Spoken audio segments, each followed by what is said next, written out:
Hi everyone, welcome back to Shine Classes. कैसे हैं आप सब? होपफुली अच्छे हैं। अच्छे से रहिए, बढ़िया रहिए। जो भी चीज़ें हुई हैं, अब ये तो मालूम ही था कि कुछ ना कुछ तो होगा ही। बहुत सारा चेंजेस हुआ, काफ़ी सारे बच्चों का बहुत ख़राब भी रिजल्ट रहा, काफ़ी लोग का बहुत अच्छा रहा और बहुत सारी चीज़ें हुई। फिलहाल एक होप बहुत अच्छी रही है, बहुत सारी चीज़ें अच्छी भी हुई हैं और ऑलमोस्ट मुझे थोड़ा सा सही भी लगा क्योंकि मेरे साथ पढ़े हुए बहुत कम बच्चे हैं जिनकी सेमेस्टर बैक हुई। सेमेस्टर बैक बहुत कम, मतलब कह सकते हैं कि शायद एक दो बच्चे ऐसे होंगे जो मेरे द्वारा पढ़े हैं और यहाँ आकर पढ़े, उनका पूरा फेल हुआ है। और नहीं तो एक दो बैक वाले तो कुछ बच्चे हैं, लेकिन ज़्यादातर पास मेरे काफ़ी सारे बच्चे हैं। मैं बहुत सारे लोगों का रिजल्ट नहीं शेयर कर पाई, कभी दिखाऊंगी। आप देखना, लॉट्स ऑफ स्टूडेंट हैं जो यहाँ से पढ़े हैं, नोट्स को भी परचेज़ किए हैं, पास हुए हैं।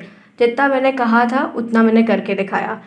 अब बहुत सारी गलतियाँ आप लोगों ने भी की हैं, फिलहाल उस पर डिस्कस नहीं करेंगे क्योंकि उस बात पर डिस्कस करने से ज़्यादा अच्छा है कि आगे क्या करना है उनके बारे में डिस्कस करते हैं। ठीक है, सल्यूशन फाइंड करना अच्छे लोगों की सोच होती है।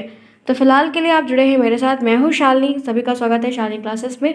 जो गलती आपने फर्स्ट में कर दी, जैसे पहली गलती चैनल को सब्सक्राइब नहीं किया, दूसरी गलती शेयर नहीं किया, तीसरा लाइक तो कभी नहीं किया, तो वो अब यह गलती बिल्कुल ना करें। चैनल को सब्सक्राइब करिए, टेलीग्राम को ज्वाइन करिए, लिंक आपको कमेंट बॉक्स में दिया गया है, वहाँ पे कॉन्टैक्ट लिंक दिया गया ताकि आप कोई बात है तो कह सकते हैं, कमेंट बॉक्स में पूछ सकते हैं, मेल कर सकते हैं। इतनी सारी सुविधाएं आपको दी हैं मैंने। तो आपके लिए जो आपने फर्स्ट में हो गया सो हो गया। अभी आपको 3 पेपर 3 सेमेस्टर फ्रेश देना है और बैक लगी है तो एक वो देना है। आज हम यहाँ पे बहुत इंपॉर्टेंट बात डिस्कस करेंगे, वो है स्क्रूटनी के एग्ज़ाम से संबंधित। तो जो डाउट आप लोग के कई सारे हैं, क्वेश्चंस तो बहुत सारे आते हैं, जैसे कि डीएलएड में स्क्रूटनी का फॉर्म क्या होता है, स्क्रूटनी का फॉर्म है क्या आखिर, ये बताऊंगी। नेक्स्ट डिस्कस करूँगी स्क्रूटनी का फॉर्म कौन कौन भर सकता है, अब वो कौन से स्टूडेंट हैं जो इसको फिलअप कर सकते हैं, एंड क्या स्क्रूटनी का फॉर्म भरना चाहिए या नहीं भरना चाहिए।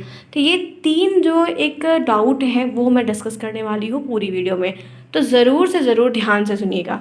पहला, ये फॉर्म आपको जल्द ही, कह सकते हैं कि अब हो सकता है कि लास्ट अक्टूबर तक भी मिल जाए, लास्ट अक्टूबर तक भी मिल सकता है, नहीं तो नवंबर के मंथ में आएगा, नवंबर के स्टार्टिंग में। वैसे आ जाएगा इसी अक्टूबर में ही क्योंकि 15 डेज़ में निकाल देते हैं। तो आपको स्क्रूटनी का फॉर्म जल्दी ही मिलेगा। ये स्क्रूटनी का फॉर्म आता है, इससे पीएनपी वाले डायरेक्ट, मतलब जो पैसा जाता है वो पीएनपी को जाता है।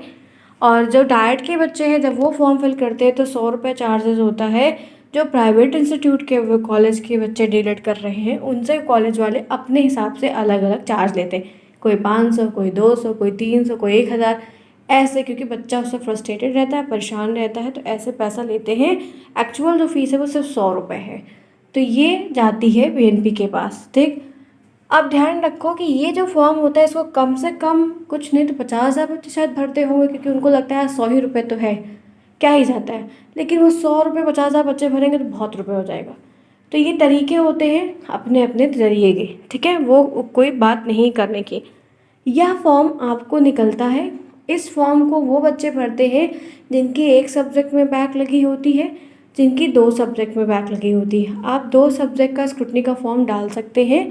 ठीक है, आप मेनली लोग अक्सर डाल देते हैं, आप 1 से 2 डाल सकते हो, लेकिन ये आपका जो फॉर्म है 15 दिन बाद आ जाएगा, सबको पता चलेगा, बताया जाएगा। कॉलेज में जाना होगा, आपके कॉलेज में फीस जमा करनी होगी, कॉलेज वाले सब कुछ फिल करें, खुद से आपको नहीं करना। तो ये तो फॉर्म की बातें थी कि कौन क्या भर सकता है, फीस क्या थी।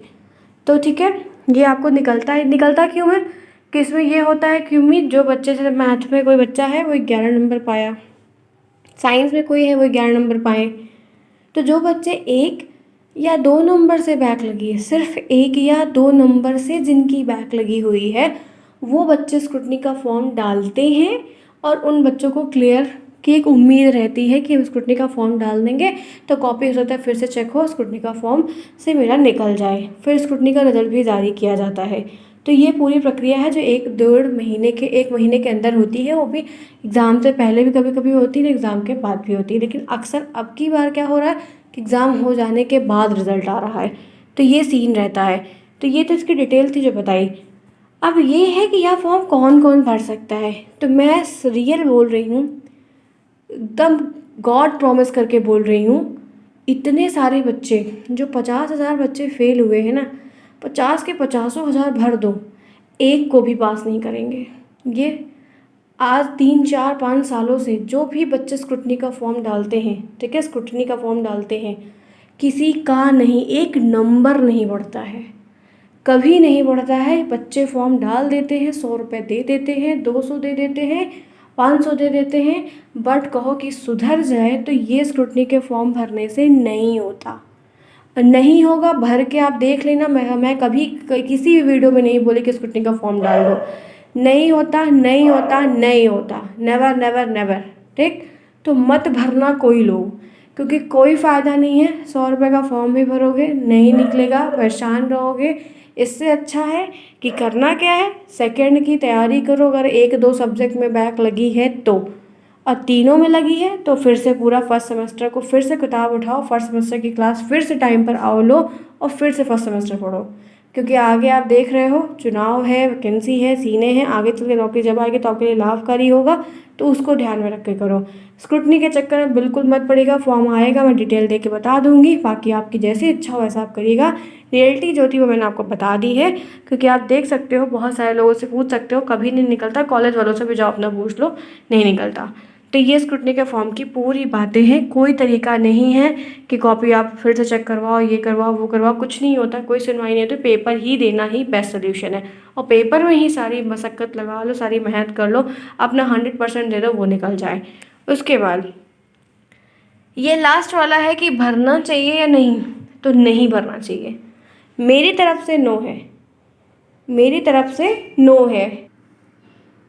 आप लोग को मैं एक बात और बताना चाहती हूँ, वो जानते हैं क्या है, जो बच्चों की 3 लगी है उनके साथ तो गलत हो ही गया, लेकिन क्या ही कर सकते हैं, कोई बात नहीं। आप लोग मेहनत कर लो, एक बार और दे लो। बैक हो गया, 1 साल ख़राब हो गया, यही तब तकलीफ़ है। बट जिनका 1 2 में लगा है, मैं उनसे बहुत गुजारिश करना चाहूँगी, रिक्वेस्ट भी कहो तो कर लूँ, प्लीज़ कहो तो वो भी कर लूँ, पढ़ लो यार, प्लीज़ पढ़ लो, ठीक है। नुकसान हो जाएगा, मज़ा नहीं आएगा, फिर मतलब का टाइम जाएगा। सीधी बात बोल रही हूँ, एकदम 100% सच बोल रही हूँ। जो हो गया मेहनत कर लो, जिसमें चोट लगी है उसको फिर से कर लो, कर लो, कर लो। सेकंड वाले में गलती मत करो। साइंस में जिन बच्चों की मैथ में लगे खूब मेहनत कर ले, जिन बच्चों की मैथ को छोड़ के और जिसमें बैक लगी, चाहे साइंस में हो, चाहे कंप्यूटर हो, चाहे हिंदी, चाहे संस्कृत, वो बच्चे थोड़ा कम परेशान हो, मतलब वो 50% परेशान हो, जिनके पास मैथ में लगे वो 100% हो। क्योंकि मैथ में दिक्कत ज़्यादा होती है, बाकी हिंदी में किसी की लगी है, बाकी किसी और सब्जेक्ट में किसी की लगी है, तो 50% ही परेशान हो। क्योंकि उनका फिर वो लिख के करके एग्ज़ाम में पास हो जाते हैं, उनको भी पास कर दिया जाता है, वो निकल जाते हैं, उनकी दिक्कत नहीं होती। दिक्कत सिर्फ उन्हीं को होती है जिन्हें मैथ्स में लगी है, लेकिन वो भी बहुत ज़्यादा नहीं होती, क्योंकि इस बार भी बहुत सारे बच्चों ने दिया हुआ है, बैक पेपर दिया था। पहली बार था 2021 बैच के बच्चे जिनकी मैथ में बैक लगी थी, उन्होंने भी दिया हुआ, और उनका सबका क्लियर हो गया, तो आपका भी क्लियर हो जाएगा। तो इसलिए आप ये कह सकते हो कि गॉड गिफ्टेड हो, थोड़ा बच भी गए, 3 में नहीं लगी, भगवान ने बचाया आपको, तो उनको थैंक गॉड भी कर दो। और नेक्स्ट की तैयारी करो सेकंड सेमेस्टर, ताकि अच्छे से उसमें एक भी ना लगे, और 2024 में अपने बैक के पेपर्स की एग्ज़ाम दे देना, मेहनत कर लेना। कोई दिक्कत हो तो पूछ लो, कमेंट बॉक्स में हर बात बताऊँगी, जितना हो सके उतनी हेल्प मैं आपकी करूँगी। अगर यह वीडियो पसंद आई है, आपको हेल्पफुल हुआ है, तो प्लीज़ लाइक करना बिल्कुल ना भूलें। Bye bye, take care.